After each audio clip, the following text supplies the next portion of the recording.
90% des hommes posent toujours les mêmes questions. D'où viens-tu? Que fais-tu? Qu'est-ce que tu aimes? Cela peut sembler poli, mais ces questions étouffent la conversation dans l'ennui. Ce sont des questions qui tuent l'attraction sans que tu t'en rendes compte. Maintenant, tu te demandes peut-être, que devrais-je demander alors?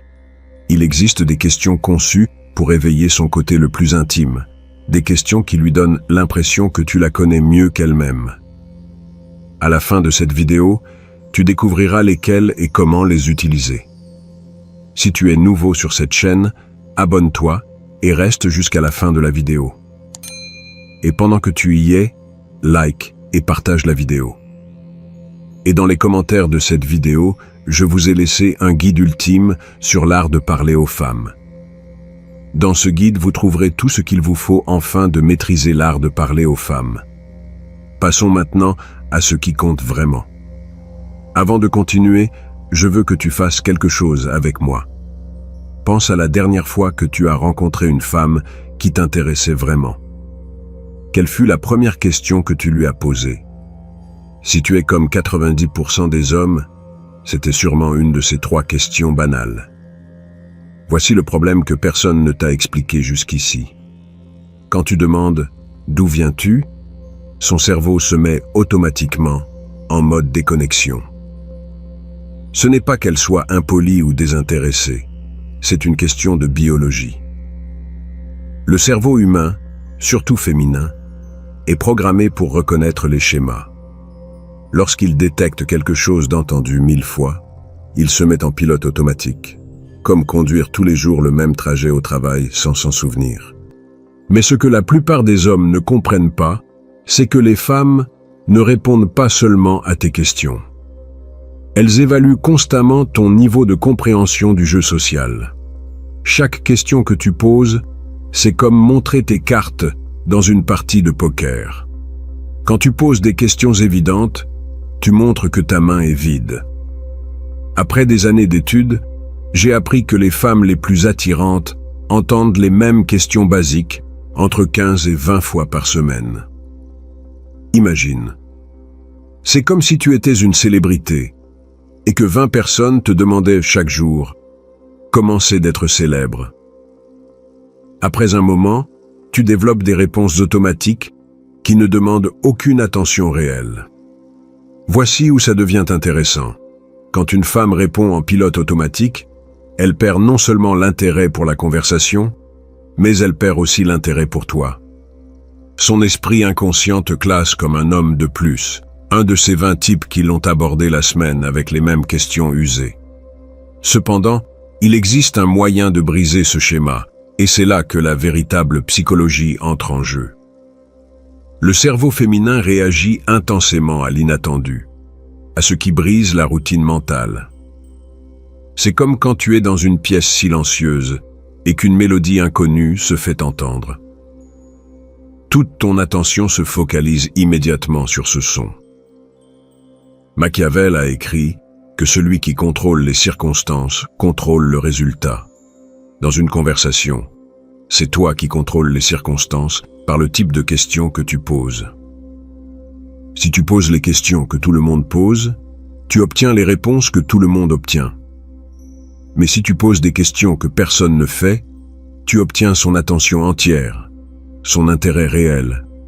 Et surtout, tu accèdes à des parties de sa personnalité qu'elle partage rarement.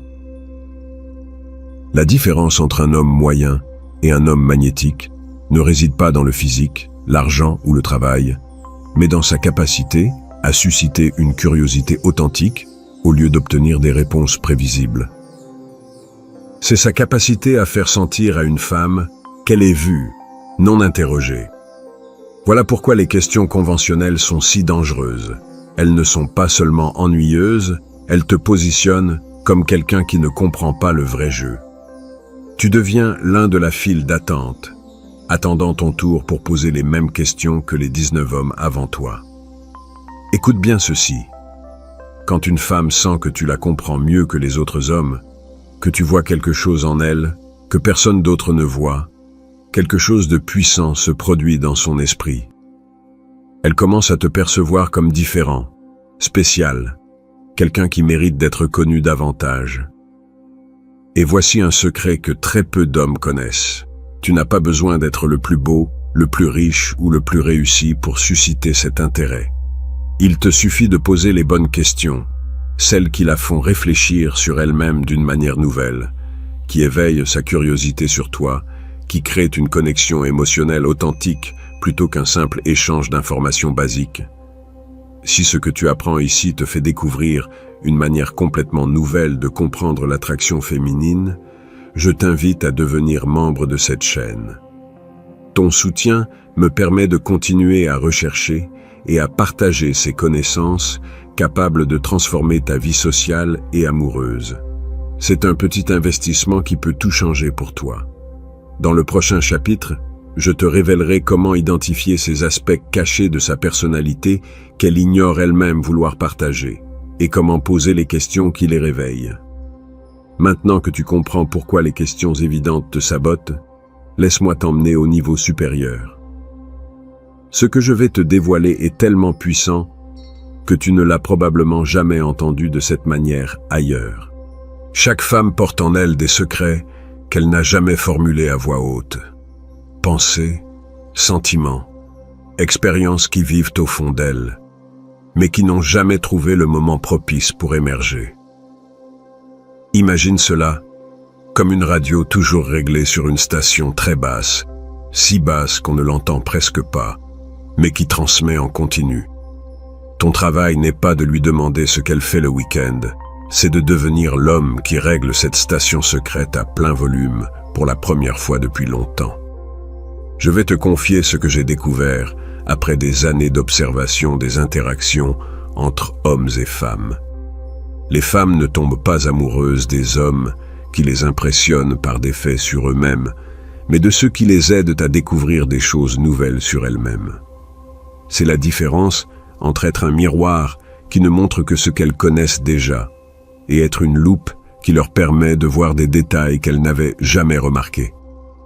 Par exemple, au lieu de demander « Est-ce que tu aimes ton travail ?», essaie plutôt « As-tu déjà eu l'impression que les autres te comprennent vraiment ?»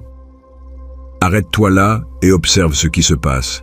Tu verras son expression changer, une pause, un regard intérieur. Son cerveau traite alors quelque chose qu'il ne s'attendait pas à traiter. Cela fonctionne parce que tu touches un sentiment universel, mais peu exploré. Nous ressentons tous de ne pas être entièrement compris par le monde, mais presque personne ne pose cette question directement. Quand tu le fais, tu montres que tu penses à un niveau plus profond et tu crées un espace sûr pour qu'elle explore cette partie d'elle-même. Voici la clé psychologique à comprendre. Quand quelqu'un articule une chose sur lui-même qu'il n'a jamais verbalisée, il éprouve une sensation de découverte personnelle. Et ce sentiment est associé inconsciemment à toi. Tu deviens l'homme qui l'a aidé à mieux se connaître. Une autre question extrêmement efficace est « Qu'est-ce que tu aimais faire quand tu étais petite, mais que tu as arrêté de faire ?» Cette question la relie à une version plus authentique d'elle-même, celle qui existait avant que les attentes sociales et responsabilités d'adultes prennent le dessus.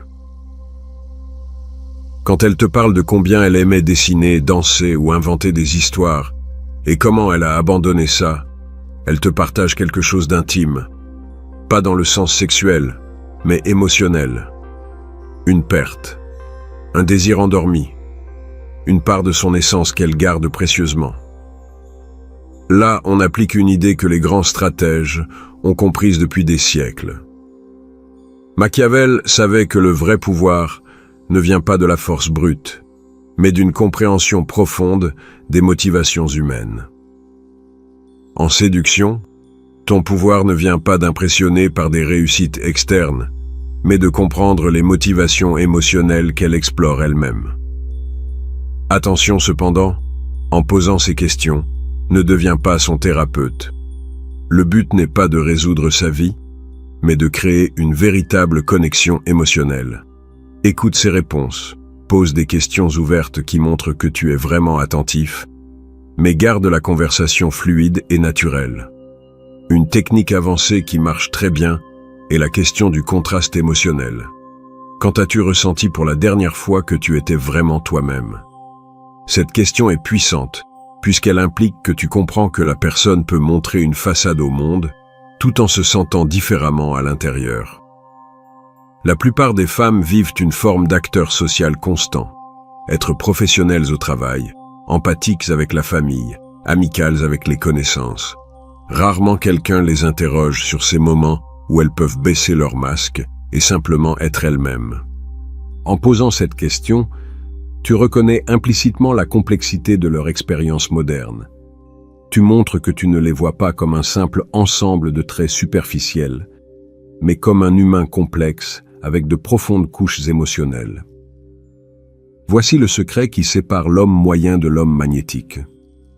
L'homme moyen cherche des informations pour combler des silences gênants, alors que l'homme magnétique pose des questions qui créent des silences confortables, ces moments de réflexion où elle traite quelque chose d'important pour elle.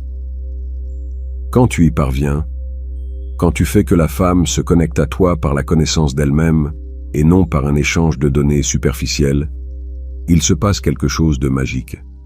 Elle commence à t'associer à cette sensation de profondeur et de compréhension. Tu deviens dans son esprit l'homme qui la voit vraiment, pas juste celui qui cherche ses infos basiques. La différence est énorme. Un homme qui demande « Qu'étudies-tu » sera oublié en 1 heure. Un homme qui demande « Qu'est-ce que tu espères que les bonnes personnes remarquent chez toi sans que tu aies à l'expliquer » sera retenu durant des semaines parce que cette question touche quelque chose qu'elle pense d'elle-même, mais qu'elle exprime rarement. Dans le prochain chapitre, je t'apprendrai à injecter une émotion pure dans tes questions pour non seulement la faire réfléchir, mais la faire ressentir intensément en pensant à toi. Ce que je vais te dire maintenant m'a pris des années à comprendre pleinement. Et lorsque tu maîtriseras cela, tu verras une transformation radicale dans la façon dont les femmes te répondent.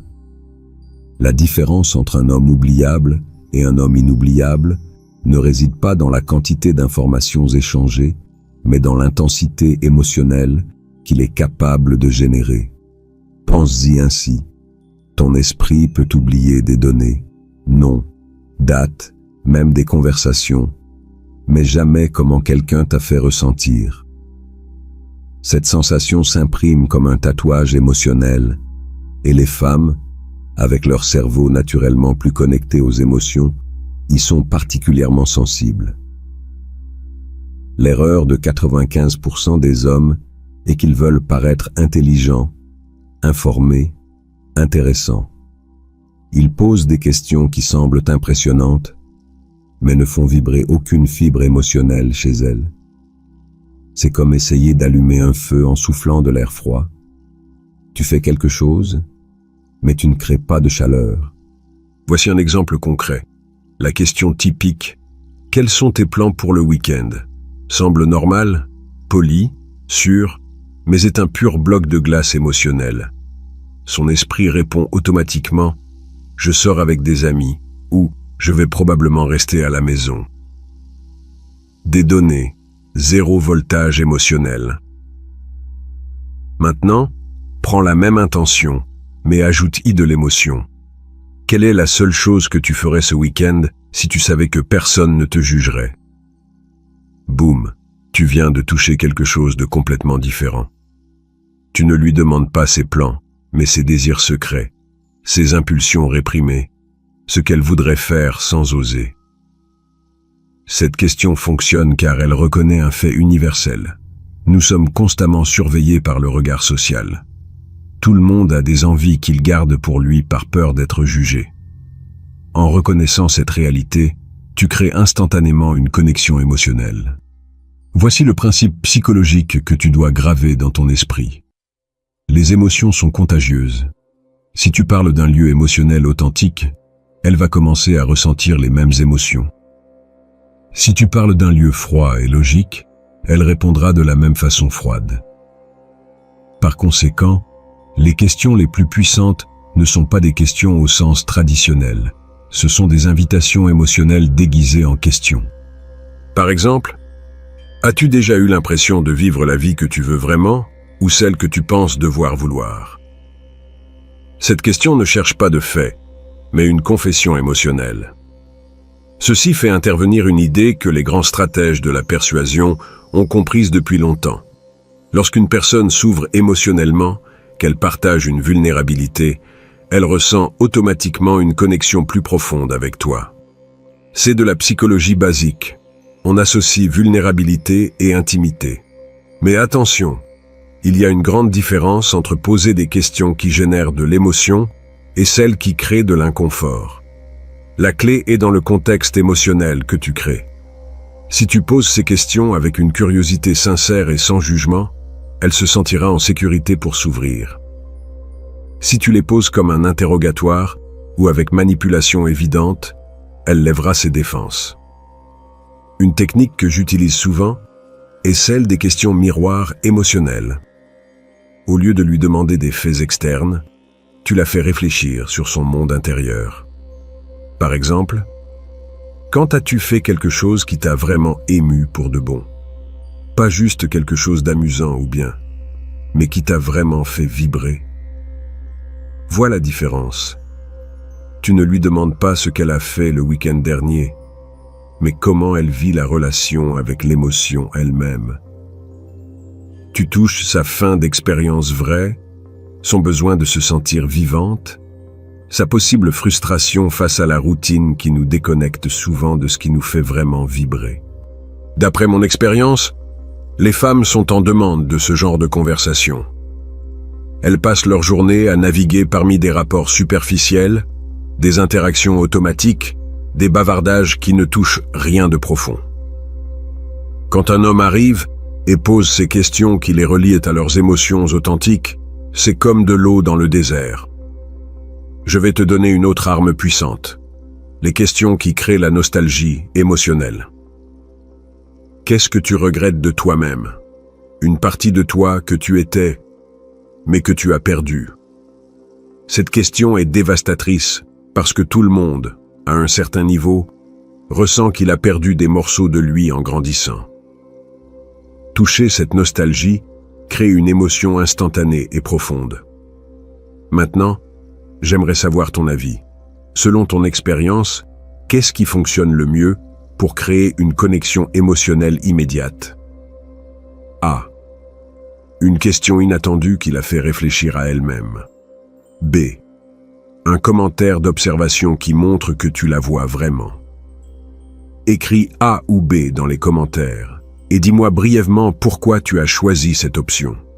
Je veux voir quelle approche la majorité préfère dans cette vidéo. En vérité, les deux méthodes peuvent être puissantes, mais tout dépend du timing et du contexte émotionnel que tu parviens à créer. Ce qui ne marche jamais, c'est la neutralité émotionnelle. Comme disait Machiavel à propos du leadership, il vaut mieux être craint qu'ignoré. En séduction, il vaut mieux être intense qu'invisible. Quand tu maîtriseras l'art d'injecter de l'émotion dans tes questions, que tu pourras faire ressentir quelque chose de réel à une femme pendant qu'elle te parle, alors tu passeras d'un homme de plus dans sa semaine à l'homme auquel elle pense quand elle est seule.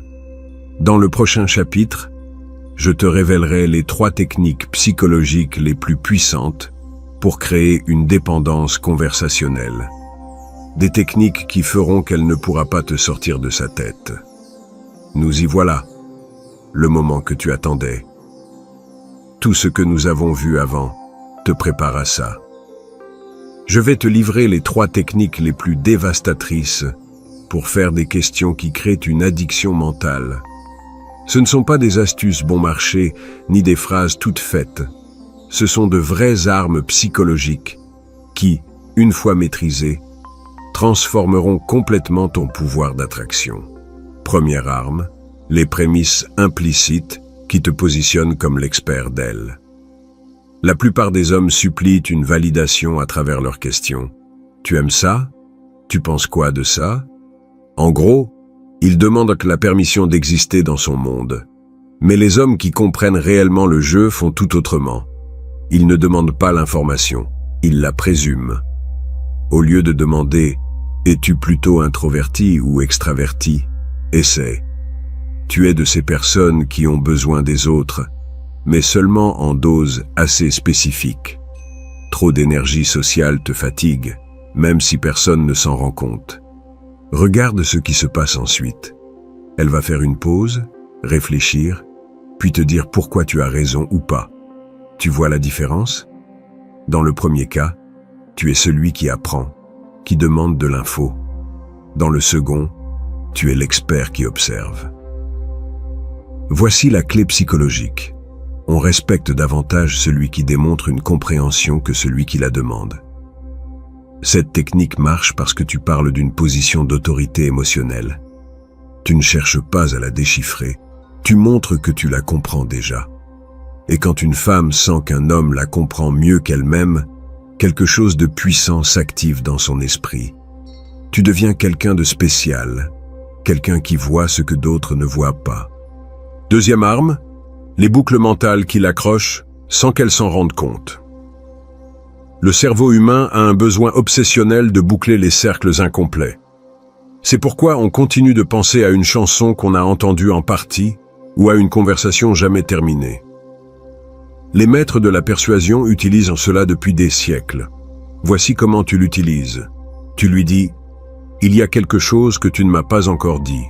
Je le sens. » Tu gardes la partie intéressante. Puis tu te tais, tu crées un silence, tu laisses un espace pour qu'elle remplisse ce vide. Ce que tu viens de faire est d'ouvrir une boucle dans son esprit qu'elle doit refermer. Son cerveau ne peut ignorer ce sentiment d'incomplétude. Elle va chercher ce que c'est, et dans ce processus, elle commencera à te révéler des choses qu'elle ne partagerait pas normalement. Ce qui est intelligent avec cette technique, c'est que quand elle fait cet effort d'expliquer, de s'ouvrir, de dépenser de l'énergie pour fermer cette boucle, son esprit inconscient réinterprète la situation. Si je fais cet effort pour ce mec, c'est qu'il compte pour moi. C'est de la psychologie pure. Troisième arme. La réalité partagée qui la fait sentir que vous vivez une histoire ensemble. C'est la technique la plus avancée et la plus puissante. Au lieu de lui poser des questions sur sa vie réelle, tu l'invites à imaginer des scénarios avec toi. Vous créez un film mental où vous êtes les deux protagonistes. Par exemple, si on était des personnages dans un film et que tu disparaissais à mi-histoire, quel étonnant retournement découvrirait le public sur ta vie secrète? Cette question est géniale parce que tu ne lui demandes pas d'infos factuelles, tu l'invites à créer une fiction avec toi. Pourquoi est-ce si puissant? Parce que l'imagination partagée est vécue comme une expérience vécue. Son cerveau encode ces moments imaginés comme s'ils étaient vraiment arrivés. C'est créer une nostalgie artificielle, des souvenirs faux d'expériences jamais vécues, mais qui semblent réelles. Machiavel comprenait que le véritable pouvoir ne vient pas de la force, mais de la capacité à créer des réalités que d'autres veulent habiter. En séduction, faire imaginer des scénarios où vous êtes ensemble, c'est construire une réalité alternative où ta présence est essentielle. Une autre variante dévastatrice, si on disparaissait ensemble pour un week-end sans dire où crois-tu qu'on devrait s'évader? Ici, tu ne lui demandes pas ses préférences de voyage. Tu l'invites à imaginer une escapade avec toi. Son esprit commence à visualiser cette scène, à t'imaginer dans différentes situations, intimes ou aventureuses. Chaque fois qu'elle imagine ça, elle renforce ta présence dans son monde mental. Ce qui rend ces trois techniques si efficaces, c'est qu'elles fonctionnent en dessous du radar de sa conscience. Elle ne réalise pas qu'elle est séduite. Elle sait juste que la conversation avec toi est différente, plus intense, plus intrigante que celle avec les autres hommes. Quand tu combines ces trois armes, prémices implicites pour te poser en expert d'elle, boucle mentale pour créer une addiction à la conversation, réalité partagée pour qu'elle se sente connectée à toi par l'imagination, tu auras un pouvoir d'attraction que très peu d'hommes possèdent. Voici la partie la plus importante. Ces techniques ne sont pas des tours temporaires. Ce sont des méthodes pour créer des connexions émotionnelles authentiques. Bien utilisé, tu n'attires pas seulement son attention, tu gagnes son respect, sa curiosité, son intérêt réel. La différence entre ceux qui maîtrisent ces techniques et les autres, c'est entre être oublié le lendemain et être retenu pendant des mois, entre être un numéro de plus dans sa liste de contacts et être l'homme qui a changé sa façon de voir les conversations.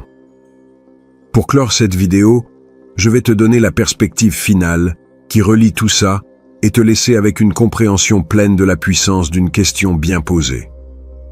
Tu as maintenant en main ce que 95% des hommes ne découvriront jamais, le véritable pouvoir d'une question bien formulée.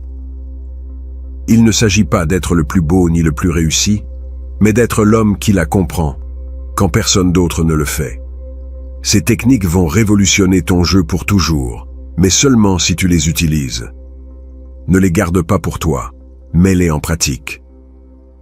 Laisse-moi un conseil dans les commentaires pour aider d'autres hommes à mieux se connecter avec les femmes. Partage ton expérience. Abonne-toi pour plus de secrets psychologiques qui marchent. On se retrouve dans la prochaine vidéo.